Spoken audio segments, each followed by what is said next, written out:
Hello, everybody, and welcome to episode 17 of the Gaming Pubcast. I'm the host this week, Duncan, and with me is Tom Me, on that Tom. side. There you go. Hi, guys. And for those people not on video, I'm pointing at him, but he's not in the same room. So, anyway, Tom, Hello. have you been playing anything this week? I've been really lame and only played mobile games, apart from just before us recording tonight, where I tried out Killer Instinct on the Xbox via Game Pass, which was the remake. Really good, actually. Really impressed. I was playing it because I was looking for the new Street Fighter, and they don't have it on their Capcom. Doesn't appear to have any games on Game Pass yet, which is interesting. But yeah, so I was looking at that. But the game I've been playing is Versus.Racing 2. I'm going to guess that's a racing game. It's a racing game. It's a top-down racing game with lots of 3D polygons and really good backgrounds and tracks. Now, it used to have a fantastic multiplayer platform on it, but that seems to have now gone offline. But the game itself is fantastic. It's really challenging. There's lots of car upgrades, coins you can. So we're talking top down, sort of like your Micro Machines kind of thing. Yeah, kind of. It's probably a little bit more detailed than Micro Machines. But yeah, it's a really challenging game, and the more you get into it, the more you need to upgrade your cars to compete. There's levels where you have to knock cars off the track, and then like an assassination level almost. Then there's off-road tracks, there's ice tracks, there's mountain tracks, there's a Formula One track, and it is absolutely fantastic. Just look at screenshots of it. It's for a mobile game. It looks pretty good. Yeah. How's the controls? I mean, I can't remember if I played an overhead game. I can't remember. It was similar like this, where I can't remember how you controlled it, but the controls were really good. Well, there's a steering wheel, or you can just have the controllers where you have a virtual steering wheel, so a left and right button, and it auto accelerates. So you just do the steering, which is my preference. But it does take skill. This is the first racing game I found that it takes skill to win, and you have to find the little nuggets of cornering correctly or whatever it needs. You have to flick the end around and drift around in these kind of games. That's it. And there's like hidden coins you can get for massive monetary power-ups. There's they're diamonds, I think they are, or rubies. But it is a fantastic game. The premium currency. Yeah. Get upgrades and stuff. Now you can't get it on Play Store any longer. So the only way to get this now is to go on to Google, type in Versus, so vs.racing2 APK. I'm just looking it up. I've never played this one because this is iOS. Yes, there is an Android version. It's actually, how old do you think it is? Oh, I'm going to go for 10 years. Yeah, pretty close. Yeah, it's actually over 11 years old.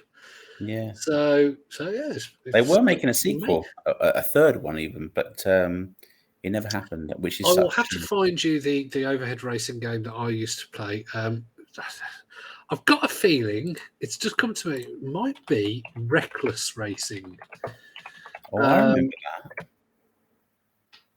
Yep, there you go. I'm looking it up now. Reckless Racing. I think there was like Reckless Racing 3 is on the Google Play Store. Mm. Yes, fantastic. And it looks very similar to that, but obviously a lot more modern. It's in my family library on Google Play. I am not an iOS person. Me either. I'm a. You're not. So hang on. So it was Versus Racing 2 on Android as well. Yes. Yeah. Oh, okay. It just said on the page it was iOS, but you can get it on Android as well. Reckless Racing.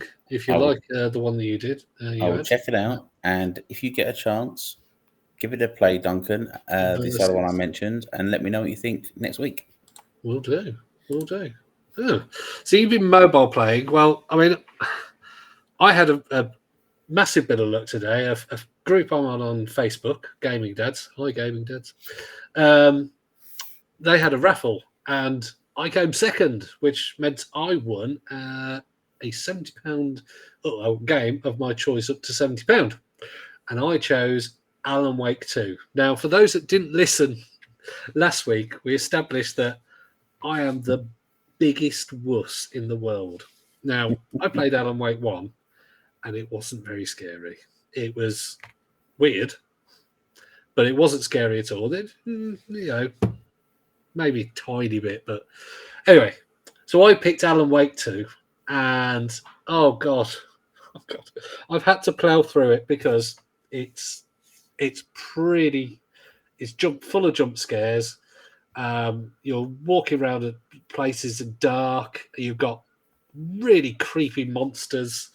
Oh well, not the main monsters that you kill, but I mean, I'm not giving too much away, but because it's at the beginning of the game, you first control a naked man, who then gets tortured and murdered, and his heart ripped out and whatnot.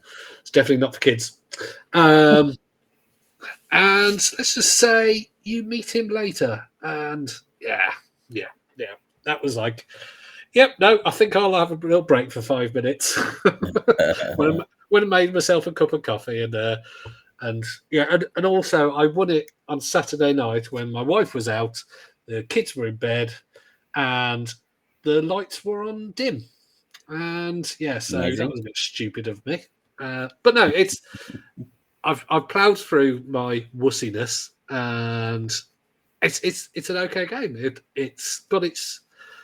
Have you played Control or the original Alan Wake? Yeah. And they're not exactly the easiest stories to follow. I mean, I watched a recap for the story of the original Alan Wake, and even in that, there was a video from about 2 months ago, and the person was saying about how people are still discussing what it actually means from the original Alan Wake. Wow. So the storyline. Get with the program, guys. It's been too long. It's it's followable, sort of. So far, it's not confusing, but just it's very wordy and whatnot. But I can't really obviously go into too much of the story. I played for about 4 hours, 5 hours, and I've gone from the woods to the village, the town, and then back into the woods. For anybody that has played it and knows how far that is. I'd recommend it, and it's absolutely gorgeous game. Oh my god, it looks good. I thought it might be Unreal Engine 5, but apparently it's not. It's their own engine. Okay. So well done, Remedy, for having a really good game engine. And I think I will plow through it and hopefully not have a heart attack, and update people on whether I actually managed to finish it. But also, we'll go on to the next game, Fatal Frame. I've been playing Fatal Frame on PS2 as well before I got Alan Wake, which is supposedly one of the scariest games to play. It was a PS2 game, and I've been playing it. It's a game where there are ghosts, and you can only destroy them with your camera. And you see things in your peripheral vision that walks by suddenly, and there'll just be a kind of sound as somebody walks past. Oh, I don't know what. I mean, I put myself through it for the sake of the podcast. But oh god, even just sitting there, with the lights on, playing on the Steam Deck, so it's not exactly big screen scares. And oh god, have you got the dock for the Steam Deck yet? Can you put it on the TV? I've got two docks for the Steam Deck. I've got one connected to the TV downstairs, and then one that I rest it on in the bedroom. Oh. So It's good. It's a Resident Evil style game, like the original style of Resident Evil, but it's very much Japanese creepy horror. And if anyone hasn't played it, I would recommend it. It's a scary game. It's sort of controls well, and the puzzles are so far that I've found simple. They're not too taxing, but they're one of those ones where it says take this thing over there, and you just know that the over there means going through a very narrow corridor, or there's a balcony above it, and you just know there's going to be something like creepy. And it's one of those ones where it's never where you think. It's like there's a balcony up there. I'm not going to look at the balcony. I'm not going to look at the balcony. And then there's you'll turn away from the balcony exactly where you turn away. There's a ghost sitting right there, kind of thing. Oh, so safe to say you enjoyed it. Yeah, that's my heart. Even just thinking about it. So yes, my wussiness has carried on, but I'm fighting it. Good for you. Good for you. Trying to go back to my youth when I just played these things. I was like, yay! A very scary game I came across, actually, just off the top of my head. I was playing The Exorcist on the Oculus. Oh! There is a PlayStation VR. Sounds like something I wouldn't like. Yeah. Is it to celebrate the new movie, which apparently is terrible? Oh, I've watched it. It's dreadful. It really is bad. But this one is from Exorcist: The Beginning, I believe, which was another remake, which actually was quite good. But it's an on-the-rails horror, so things jump out at you. I feel it's one for you, Duncan. But it does get you. Just want to torture me, really, don't you? That's all. You just want to sit there and go, no. It'll be good content for the Facebook page. Yeah, this is it. We'll just have a video of watching you play it. But yeah, really, really good, and it is definitely a jump scare. I'm just trying to find you a link so you can see. Oh, it's called Legion VR, Exorcist Legion VR. There we go. Well, yeah, if it's anything like the Resident Evil 7 VR, yeah, I'll be squealing like a little girl. It says the most disturbing experiences available on virtual reality. There we go. Yay! Fantastic. Show the kids, when they won't sleep. Trust me, I think my 5-year-old would probably be a bit better than me. It'd just be like, Daddy, that's a bit scary. I'd be like, oh, okay. And then I'd have a go and be like, screaming. I'm just reading one of the reviews here, and I wonder if you wrote it without even knowing you'd done this. It says, okay, and I'm quoting, starts out scary, only ratchets up the tension to the point where this is one of only 2 games to ever make me scream out loud. Not an action game, a walking simulator, given tools of progress, and the progress to perform exorcisms on demons on each chapter. Oh God, it's filling me with dread just thinking about it. The power of I don't think I could come round yours and play on that. Yeah, no. Is that a freebie or is that It's $18.99, but I do own it. It's a shame. I'm my stepson. I won't be able to. He won't be able to buy it. Well, I do own it already, Duncan. So it's absolutely fine. You can pop over. You should do a cup of tea and give you some meds. And leave you be. Oh dear. Well. On a lighter note, I also played because I've been trying to play the alphabetical things. A couple of games in the D's and F's. Mm-hmm. One I played was, I don't know if you've heard of it, Dark Cloud 2. Oh yeah. It's an action RPG. I haven't got very far in it because I haven't found any more characters. Which there's a whole thing with different characters that you can pick, and I've got one so far. And yeah, it seemed like it was a good premise. The story seemed like it would be quite good. The only unfortunate thing is the it's an action RPG, and the action bit is not the best. It's not terrible, but with all modern action RPGs and your Baldur's Gate Dark Alliance kind of things that work really well, and the action is really good.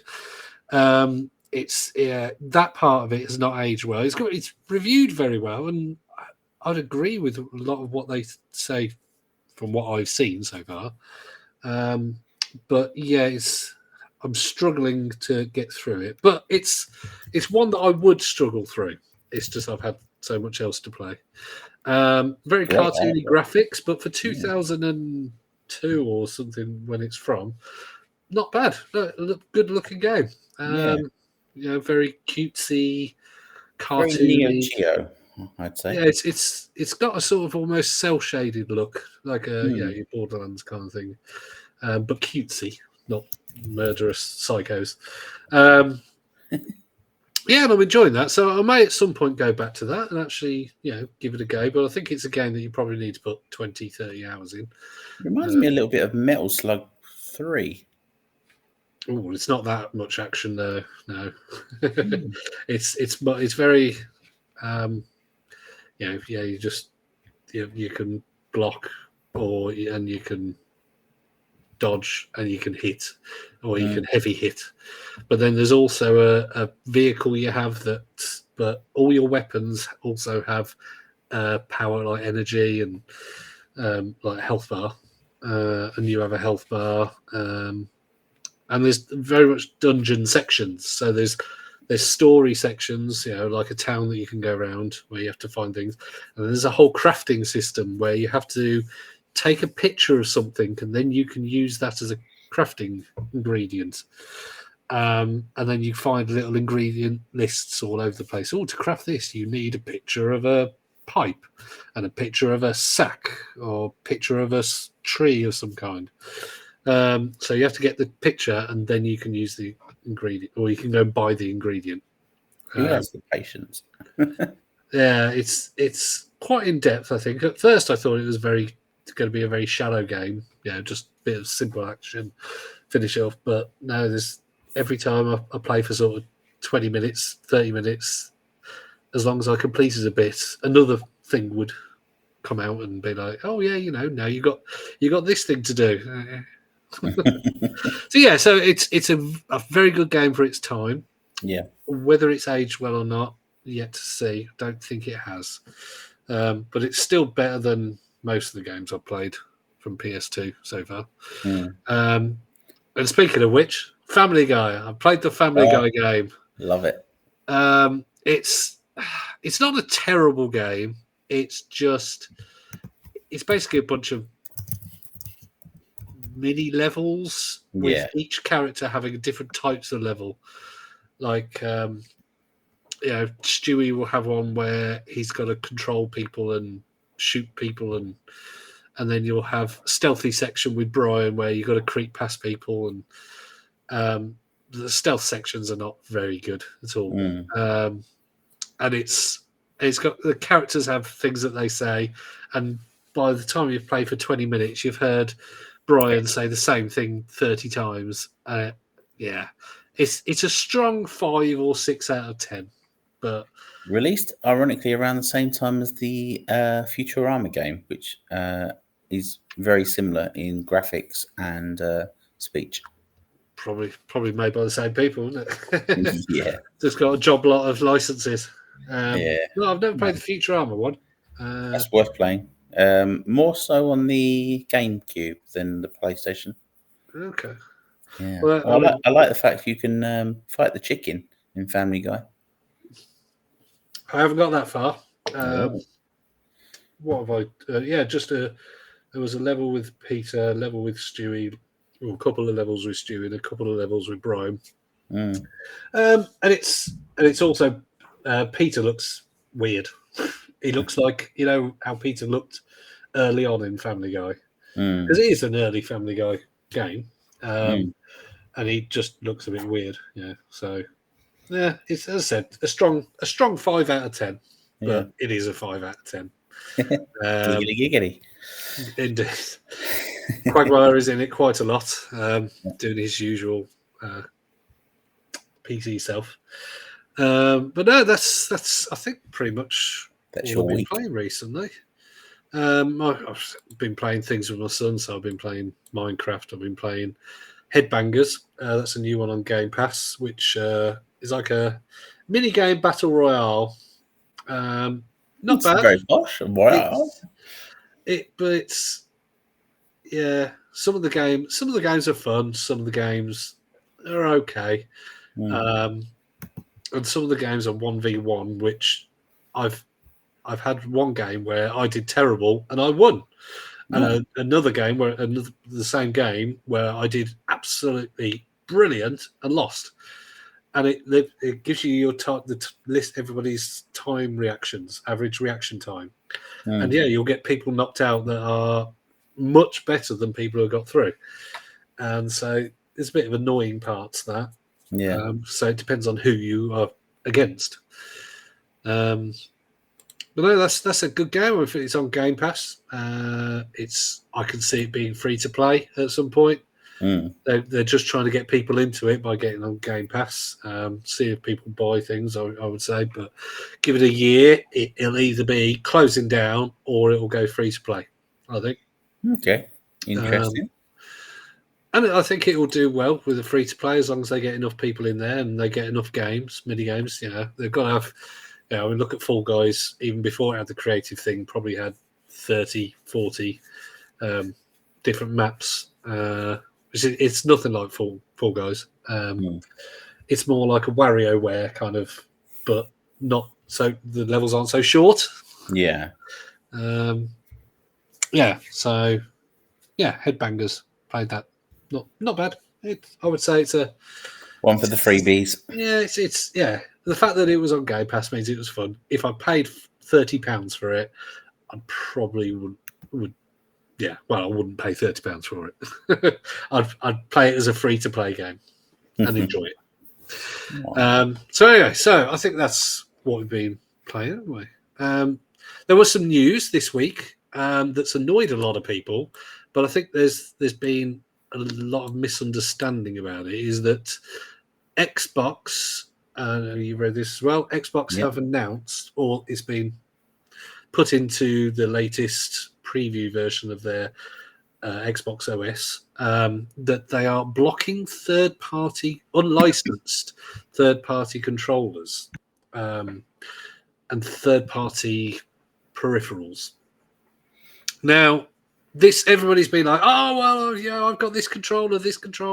Oh no, and okay, is going to affect some third-party controllers, which are perfectly valid. But I think the main ones that are probably going to be annoyed by this are probably the fighting stick owners, because a lot of those are custom, handmade, or modded. Yeah. And those are quite possibly going to be blocked. You can understand why Microsoft's losing a lot of money, but it's also spending a lot of money on Game Pass. The reason they're trying to do this is to block. There's a thing called the Cronus Zen, which you can use other devices on as your controller. So at the moment, you plug it in, and you can plug in a keyboard and mouse. You can plug in a PlayStation 5 controller, your Switch Pro controller, and play as if it's an Xbox controller. Yeah. And unfortunately, people are using this and using mouse and keyboard on things like COD, which obviously gives them a massive improvement, because obviously mouse is very accurate on these things, and you can turn very quickly, and so yeah, it is cheating, really. There are some games where people allow some developers allow mouse and keyboard, I think, but generally COD and things like that. And so it will block that. Now the problem is the only problem I see is that yes, it will block perfectly valid things, so the fighting games. But unfortunately, I think what we see in these esports is that a lot of people cheat. Yeah. But I honestly feel that with the money they're spending buying up these various companies and things, they need to start recouping in some areas. And the laptop business is failing. Let's face it. Microsoft, this is. Minecraft's going nowhere, so the kids that now play Minecraft are growing up, and many won't play it in 10 years' time. Game Pass. Still a massive income though. I Will can't they remember. sell licenses though to people to say, in order to allow this, you buy a license to allow? Yeah, but the money in? hardware licensing isn't that much of an income, I can imagine, compared to something like Minecraft. I mean, the marketplace on Bedrock Edition is absolutely printing them money, I think. Now, granted, they allow third parties to get income from that as well, so it's a bit like, that they take a cut. Yeah, it's still one of the biggest ones, but yeah, I mean It's a big decision for them to make, I think. yeah, they're not stupid. They knew that as soon as this was announced, people are going to go, what? And be really irate. And there are going to be people, there have been some companies that have already announced what items are going to be fine and aren't going to be fine. But I think Microsoft are working with those companies that are doing valid things to make sure that They stay there isn't any problem with them. Excuse me. Oh, excuse me, I'm just Mind coughing that. my guts up. Yeah, so yeah, it is difficult for those people, that are going to be affected and have no chance of their device becoming allowed. It isn't going to be like headsets. Headsets are fine. If you plug your headset into your controller, that's not going to be a problem. It is just things that are connected wirelessly or via USB. I wonder what's going to happen with these specialized controllers that have been made for people with disabilities. That's one thing. I think the access controller is probably going to be a bit of a weird one for them, because obviously you can plug lots of things in that make it easier for people with disabilities, but equally, does that mean people can then find a way of putting a mouse and keyboard into that? I'm sure there'll be a way to circumvent the ban within weeks on XDA forums. I can imagine so. They'll be playing whack-a-mole with updates, even probably to the Cronus Zen. There'll probably be updates. But then, if they start using Microsoft software or everything, they'll be able to come down on them with illegal. All their their lawyers will be straight onto them. So watch this space, I guess. If anybody does have anything that is going to get banned that they know, I hope let us know. It'll work on PlayStation, so don't worry. Well, I mean, ones that connect wirelessly to Xbox, if it's using the proprietary connection, it won't. Only if they're Bluetooth, isn't it? Yeah, it's got to be Bluetooth. Then again, by cable, I think any controller works on PlayStation the same as Xbox, I think. Or you're going to have to just be forced to sign up for Game Pass. Is that one of the reasons they're doing it, perhaps? Forcing people to go that way? Well, I mean, I presume that, if you, then again, if you're streaming something and trying to cheat to get the upper hand while playing multiplayer, Game Pass or the XCloud, the Xbox Cloud Gaming is not what you want to be doing still, because you are You'll get caught. already going to be at a disadvantage. It's the same with Nintendo. They are so hot on it now. You'd have these, well, I'll make the assumption they were Chinese or Japanese players by the names they used. And they'd come in and they'd race off in the distance. And it said they were playing with a steering wheel in the Wii days. And you think, there's no way. You've got something going on there. And do you know what it turned out to be? A lot of them were on T1 connections back in the day, which were far faster than our connections. So they were able to move ahead of everyone else in theory because they weren't pinging. Yeah, there's all sorts of weird. I mean, on Rainbow Six, I used to play a lot, and there was I don't even still to this day don't know what they did or how they did it. There was, I think it was called IP lagging or something. That's it. Where you'd I think it was basically a way how you can make it look like you were somewhere and someone would shoot you, but you weren't there, and so they could shoot you, and you didn't even know where they were, kind of thing, because they were lagging. So it was like a forced lag by going. It was like because you could join different areas servers. What they did or how they did it, I don't know, but it's beyond me. I just don't see the point. If you want to win, I mean, I hate people saying get good, but then just play for fun. If you're not good enough, you're not good enough. You don't see somebody, I don't know, go to a tennis, court and going, oh, hang on, I'm just going to change into my clothes and bring in Roger Federer out. It's ridiculous. Like, you're not playing. If you're cheating, you're not playing. You're just cheating. You're not playing the game. What fun are you getting? It's true. It is the same as getting a ringer, really, because you're not doing the things. I don't get it. If you want cheating in single player games, go for it. I love that. Especially in story games where there's something hard, I'll be like, yep, cheat away so I can enjoy the story. But multiplayer, I don't get it. There's no story. You're not getting any satisfaction from winning. You're just winning, or quite often not. And then normally you get banned as well. You're banned from the server as well. So if you get an IP ban, or worse, you get hardware banned. And back in the 360 days, they used to ban people, like ban the whole consoles, didn't they? I think. I don't know whether they still do that. I think if it's extreme, they do, but you have to be really extreme. It's but then you lose everything, all the things you've worked up for. So cheating does not win. No, that's the thing. There's so many videos online you see of people who have found a cheater or a hacker or whatever they call them, and it's quite often the people who are good at the game will still beat them.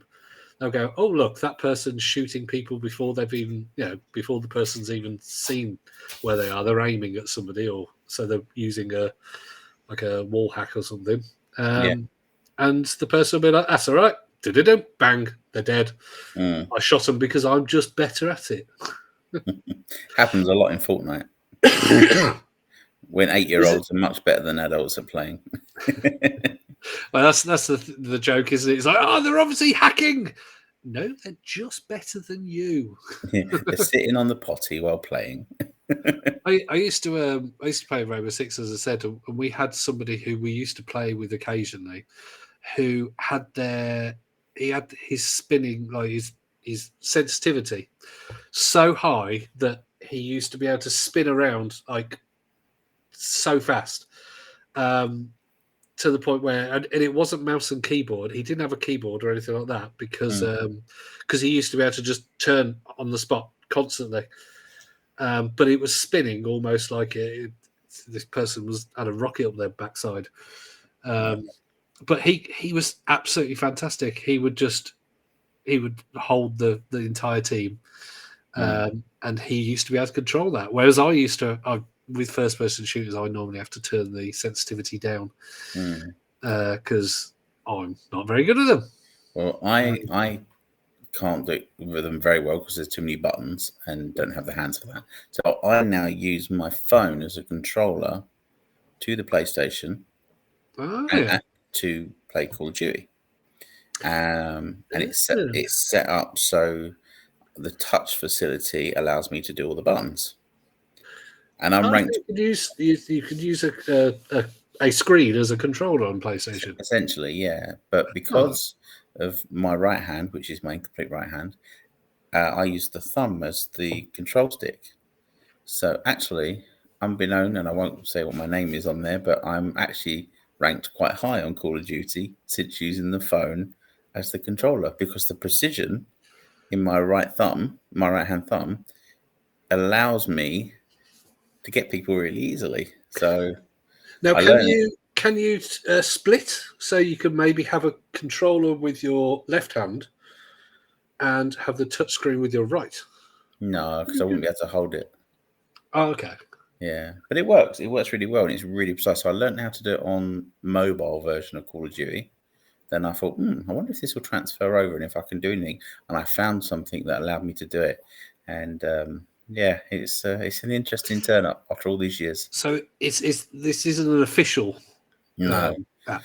no. Okay, so I mean, so that's the kind of thing that maybe on Xbox wouldn't work after next week. Maybe. Maybe. Lucky I don't play it often enough to worry anymore. But yeah, my ranking's still there, so it's all good. Yeah. Anyhow, that's interesting. Yeah, interesting. Excellent. Right. So we wanted to talk about gaming mags, didn't we? Yeah, retro. Because we're both of an age. We are of an age. Now, what they used to be, kids, is this thing called paper, and you couldn't just go onto a screen and go tap tap tap tap tap tap tap and find all the information out that you ever wanted and whatnot. You used to have to read about it, and so buy the mags every Friday. That's the only way you could find out about what was coming out. Yeah. Now, what was your system of choice in the 80s? Was it 80s was the Amstrad 464. So it was. So were you an Amstrad magazine person? I was an Amstrad Action magazine person, and I used to go and get the cover tapes. And I remember one that always sticks in my mind is, I don't know what issue it was, but it was an issue that had Turtles, Teenage Mutant Ninja Turtles 2, the coin-op version. Okay. And so it was the arcade, essentially. So like the 4-player. Yes. Thing. Yeah. And it's a really good game. So you'd play through, I think, 2 levels on the demo, and then that was your lot. You could not, for the life of you, find Turtles coin-op anywhere during that time. I have since found it, and it involves typing in a code off a sheet to access the game. So it's pirate protected. It's really good, but a fantastic game. And even on the demo, I mean, they were so generous to give you 2 levels, and for 8-bit graphics with I don't know how many colors. I think it was 256 colors. It was phenomenal, and to this day, it's phenomenal. So, yeah, I mean, I used to. I was Your Sinclair, which very similar. Yeah. In vein to that magazine, and yeah, I mean, it was monthly, I believe. I used to really look forward to getting that tape, and there was demos. And we were saying earlier that because you had to sit there and watch it load for anything from I think up to about 5 minutes. You'd play these demos for 2, 3, 4 hours, and the next day you'd be like, let's play that demo again. Yeah. And because we were kids, that we couldn't afford every single game. So and then you go searching to what was it, Boots and Tandy's and different stores like Woolworths. that. Woolworths, yeah. But I mean, W.H. Smith's, they would all Boots, W.H. Smith were the ones that carried the most games back in the day. And we sound like old farts now, don't we? So I'm not sure. I remember. How old are you, Duncan? Yeah, I'm 45. You're 40, so you're a year older than me. Yeah, I remember. Yeah, W.H. Smith's was the one that used to have all the games, but also the this is really going back.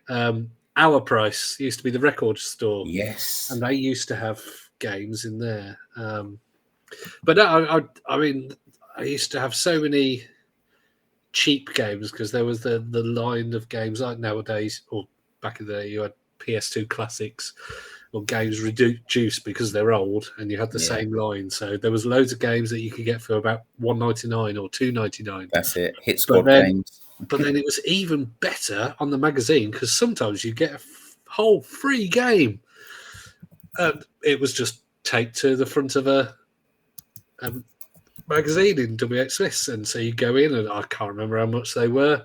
I can let's see. We've got them on the front of here. £1.50 It was in 1988 with a full price game for free. So Amstrad Action in 1991, the Turtles issue 68, May 1991 was £2.50. Oh, well, I'll look at the the old one. The new ones haven't got copies of the covers. I'm just looking up. In 1990, it was £1.85. I'm just Which looking up. would now, with inflation, be just over £10. What? We are. 4 free games: Mars Sport, Ninja Hamster, Moonlight Madness, and Wizard's Lair. There we go. Wizard's And yeah, Lair, you that's familiar. used to get a free tape, but it was also the one that had the Viz game. I remember I actually bought that, even though the reviews of it were terrible. But it did have boobs. As well as the fact that I was only, would have been 1990, so I would have been 12. Yeah. So I shouldn't have been buying that. No. I think I did have to keep it secret from my mum and dad that I bought it. Yeah, love it. Because they would not have been happy. So moving from the early 80s of the Amstrads, the Spectrums, let's move up to 89, 90, Game Boy, Master System, I think. I think NES was still around. What sort of magazines were you buying then? Well, I mean, obviously, I didn't have a console, home console, until the PlayStation 1 as an adult. But I occasionally would buy 2 magazines. One was CVG, Computer Video Games, which I think was international. I think the US had their own version, and they did. Other countries probably had their own version, and that was pretty good. I also used to buy, occasionally, I'd buy the Games Master magazine. And that was, I think, from the early 90s. And it used to have the TV program over here, which had Sir Patrick Moore as the Games Master. It's fantastic little TV show with Dominic Diamond. Funny enough, I'm reading the book at the moment. They did they released a book about the history of the show and the behind the scenes. They brought it back, didn't they?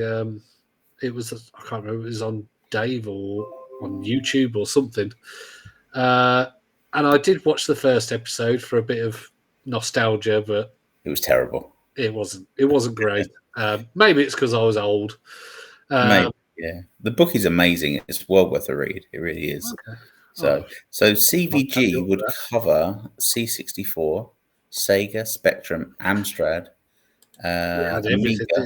It was a multi-format. It was. It had PC Engine, Lynx, and Nintendo. I think it shrunk, obviously, as the Amstrads and the Spectrums fell away, and C64. It did predominantly become a console magazine at one stage, but and then they had the Go magazine inside, which was for Atari Lynx, Game Gear, and Game Boy, which are now quite sought after, and they were just for mobile or portable gaming, should we say? Fantastic. Yeah, I think in America, I think the big one was Nintendo Power. I think a lot of Americans are nostalgic for that. It was everything, everything Nintendo. We had Super Play. Did we Super Play? Oh, okay. I think it was Super Play, wasn't it? Let's have a look. Was there? No. I mean, the big one that's if you're a serious gamer and you were grown up, as Edge. I mean, Edge has been around and he's still going now for 25. I want to say 25 years, 30 years. Yeah, I'm looking it up. Oh, blimey, yeah. Hey, 30 years. There you go. Bang on. October 1993, 30 years. It was always too wordy for me. I think it's very much, you're serious. Maybe you were more intelligent than I am, Duncan. I like pictures. It was ones where they talked to developers and they talked about sound design and level design and that kind of thing. And they had proper journalists doing proper articles kind of thing. And it still is. It's one where, that they get interviews with a lot of people in the system, in the gaming world.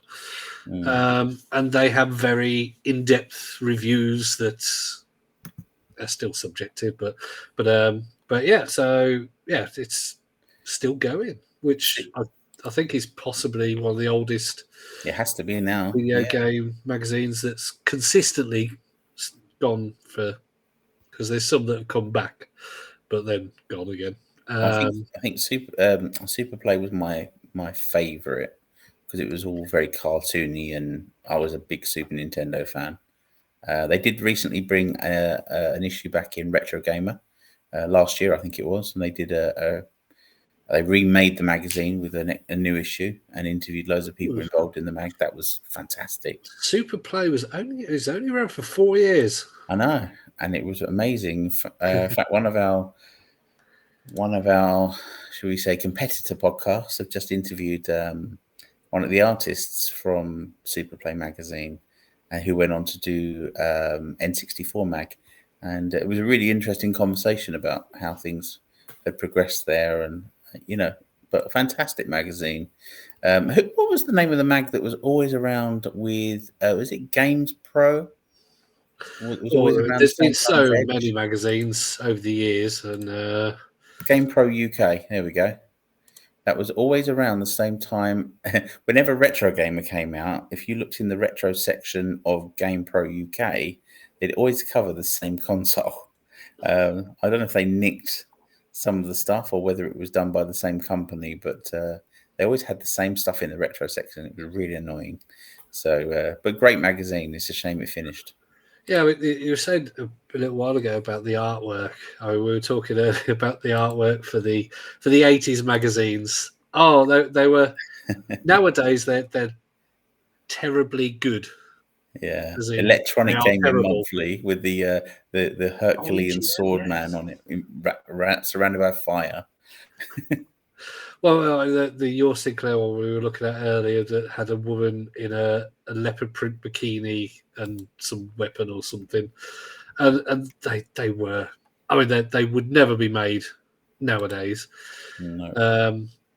I mean, the very first one from 1986 was pretty poor graphic of from Commando, the game Commando.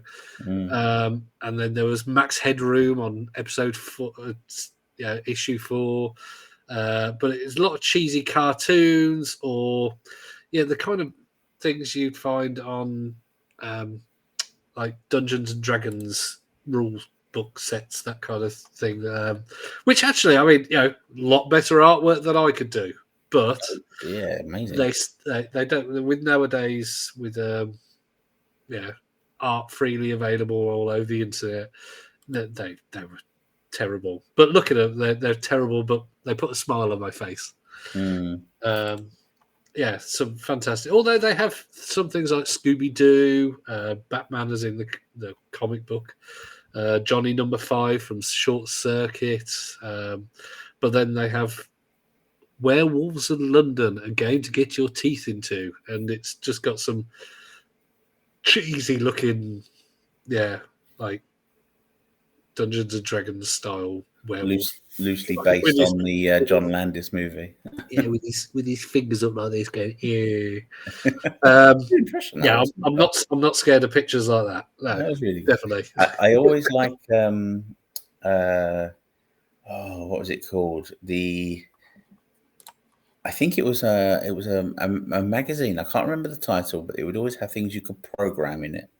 So you could get on the Amstrad programming games like Pontoon and silly little games like some spaceship game. But within it, the covers and the artwork would be, like you said, half naked women and dragons and things that were just so outlandish. But they were the only way to sell these magazines to people.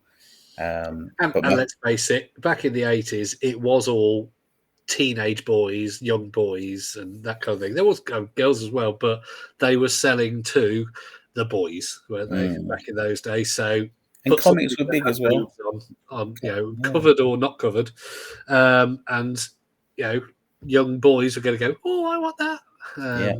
Unbeknown to their parents.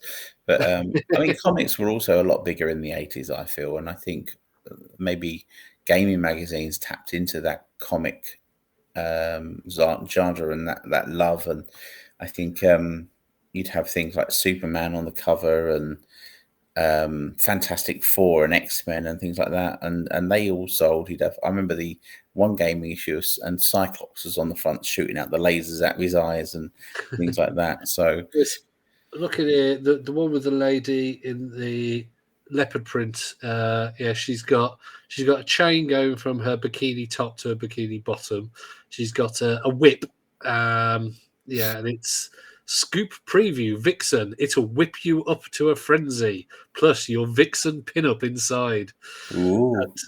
And but then the next issue was has a picture of a humanoid pig with a chainsaw with blood all over it. As you do. So they didn't always have a semi-nude lady on there. Although a couple of issues later, there was Barbarian 2, and so it had the female Great game. version of that. Of course, these females, they don't need armor, do they? And pretty much she's just got not even a bikini, it's just a piece of material around her chest while stabbing something, and she's kicking butt, but of course completely unnecessary. I mean, I feel very well dressed. Yeah, just look at it. I could talk about these for hours because they're just hilariously bad, some of them. Do you read Retro Gamer now, Duncan? No, I don't read much. Although I have got a coffee table book about point and click games that I'm still working my way through, but it's fantastic. Funny enough, you mentioned that we have excuse the noises in the background. My dog's deciding to clean himself. There's a game that a book that's coming out. Get my words out.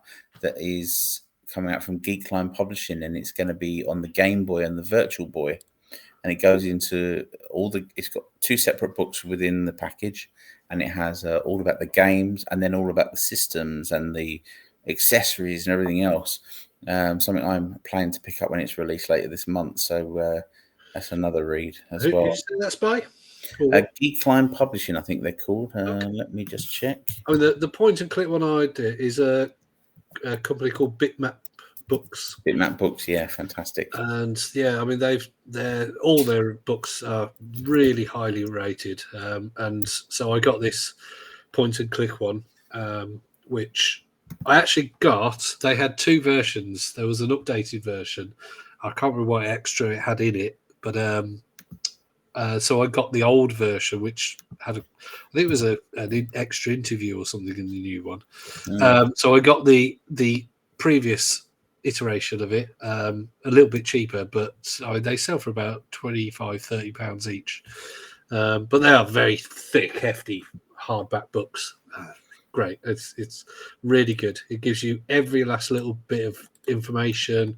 Great interviews. So I like those kind of books. So yeah, I mean, I'll have to have a look at it.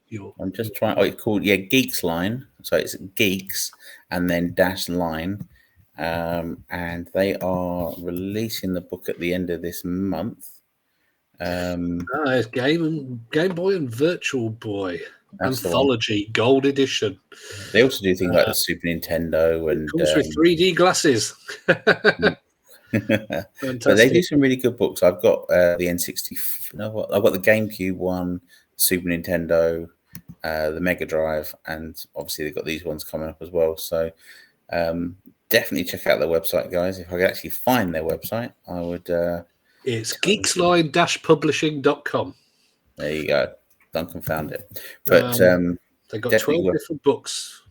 Definitely worth for about between $50 and $70. But again, they're high quality hardbacks. Yeah. They're not, just in case people wondering, they're not sponsoring us or anything. We just like that kind of thing. No, but feel free to send us all the books for free. Yeah. I mean, if they want to send us all, we'll read them up and review them. We like those kind of things. and we just want to big up these people who are doing these kind of things. And they're going to send us lots of freebies. That would be now, nice. granted, a lot of their things are out of stock, but I can imagine you probably look on Amazon. There'll probably have a few here and there lying around. Anyway, so I think we've chatted about our favourite magazines for a little while and reminisced a bit, made us both feel a bit old. The fact that most of our game magazines have been out of print for 30 years. They're probably gathering dust at this rate. So I do own quite a few of the old mags. They do fetch a pretty penny now if you I looked up some Your Sinclairs once because I was just wondering about the posters in the middle because I used to put the posters up on the wall, and and just one episode was about £9 or £10. I'm like, no. Well, there were cheaper ones, but there are places to download them, including the posters. So it depends how high quality your printer is. Yes, indeed. But I think Retro Mags is a good place to start. And all right. So I was looking at on this day, and I was thinking, oh no, I'll have to go through a few days. But no, we don't have to go through a few days because this is November the 5th, Bonfire Night in the UK. Twisted Metal, 28 years old, and it's just got a TV show coming out. Really? Believe it is it. I can't remember which, but it's one of the streaming services. But yeah, there's a trailer out for it and everything. It looks pretty good. It's got a good budget. Twisted Metal. So 28 years ago. Crash Bandicoot 2, not 1, was still 26 years ago. Really? Wow. 26 years ago, 1997. Recently had a HD remake. Fantastic. Well, it's owned by Microsoft now, isn't it? So if it does a remake, would it be multi-platform? Yeah. Rayman 2, that was one of the 2D. I think the first 3D Raymans was Rayman 3, I think. But the 2D ones, Rayman Legend and Rayman Origins, I think Origins has Legends in it. No, Legends has Origins in it. That's all. Fantastic games. But yeah, so Rayman 2, SSX Tricky, Spyro Enter the Dragonfly. That was on PlayStation 2, so I presume that's like Spyro 3 or something. Yeah, but then really like that one. Mega Man 6, 30 years ago. Oh yes. Yeah, I forgot. Yeah, I forgot that one. Mega Man 6. So that was number 6. Was in 1993. Blimey. But then a big one because obviously it's had a remake. Call of Duty 4 Modern Warfare. 16 years ago. I mean, I would have been 29. So back when I was young and not scared of every single horror game. So it's just crazy that was almost a reboot. I remember when it came out and they were like, they've taken it out of World War II and they put it in modern and it won't do very well. And it absolutely renovated, like completely changed the whole online like first person shooter. It was genre defining. Definitely. Because until then, it was good fun, and Call of Duty was getting better than Medal of Honor, which obviously went downhill from about number 2. But 16 years ago, 2007. So when did the Xbox 360 come out? I don't know, but that wasn't long after it came out, was it? So an early game. Call of Duty Black Ops 3 also came out 8 years ago, but yeah. No one cares about that one. June 2013, there you go. And it was a good day, November the 5th. One of my favourite games, which is actually 22 years ago tomorrow, so it needs a mention, Siphon Filter 3 on the PlayStation. Okay. I played the first one on PlayStation 1, but I never I never played anything more than that. The third one is by far the best one, I promise you. Okay, what platform was that on? PlayStation. Still on PS1? Yeah, yeah. Ah, okay. Great game. Fantastic. In fact, I would say that GoldenEye on the N64, which was everyone loved, Yeah. was a copycat of Siphon Filter 3. Ooh. There's an interesting one.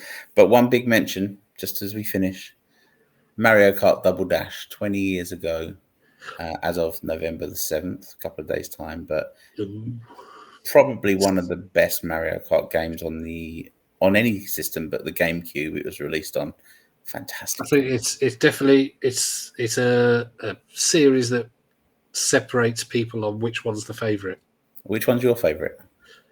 I do you know what? I haven't played enough of them to warrant which one is my favourite, but I've played 8 a bit, but back since then I've not. Yeah, no, I couldn't tell you actually which is my favourite. I like the current one. Yeah, it's always good fun, except for getting hit by a blue shell as soon as you're in the lead. I think for me, always the way. The first one, the Super Nintendo one, and the Double Dash. I think those were my two favourites. I've always loved the Game Boy Advanced version, but I never enjoyed the controls. But yeah, definitely Super Nintendo and the GameCube Double Dash version were my favourites. Another one, November 1st, Alex Kidd in Miracle World. Oh, 37 years ago on the Sega Master System. Wasn't that this? Oh, and there's one for you as well. Oh, no, for Martin. Oh, sorry, we haven't actually mentioned one Martin, is he? But he's out with his missus, isn't he? So, hope you've had fun, Martin. And here's one for you. Donkey Kong Country 3, Dixie Kong's Double Trouble came out 27 years ago. Wow. Yeah, so Super Mario Galaxy, 16 years old. Anyway, right, I'll stop talking about them because we could go on for ages about what's come out and whatnot. Lots and lots. But yeah, so we're going to say the thing so that YouTube picks it up. Like and subscribe. Like and subscribe. Like and subscribe. Yeah, do that. And if you've got any questions, if you've got any opinions, let us know. We'll quite happily discuss, and we might discuss you on a future episode. And yeah, and thanks for listening. Maybe we'll post some things on our Facebook groups regarding the stuff we've discussed today, and you can share your favorite historical gaming mags, and maybe eventually I will get onto doing horror VR, and we'll record that. Yes, as it happens. Right, good night, all. Bye. Bye.